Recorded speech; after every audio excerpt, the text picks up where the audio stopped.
आणि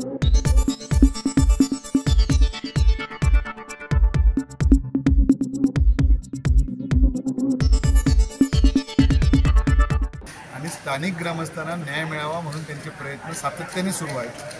थोडा रेल्वेने याकडे जातीनिशी लक्ष द्यायला पाहिजे, लांब पल्ल्याच्या गाड्या थांबायला पाहिजे। रेल्वे टर्मिनलचा विषय हा विषय कितीतरी वर्ष गाजतोय आणि मग त्या गोष्टीकडे गांभीर्याने लक्ष दिलं पाहिजे।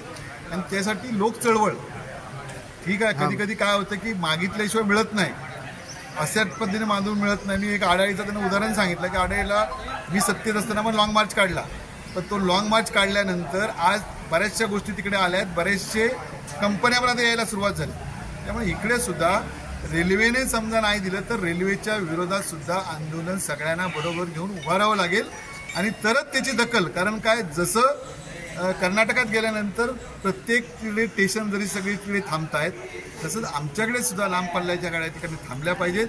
शेवटी कोकणवाल्यांची सुद्धा या गोष्टीमध्ये बऱ्याचशी जागा ही त्यावेळी लोकांनी स्वतःहून त्या ठिकाणी दिलेली आहे आणि म्हणूनच सगळ्यांनी एकत्र येऊन जर ह्या लढ्याला पाठिंबा दिला पाहिजे आणि याच्यातनं न्याय आपल्याला ज्याही सगळे मिळून रस्त्यावर उतरू त्याही न्याय या ठिकाणी मिळणार।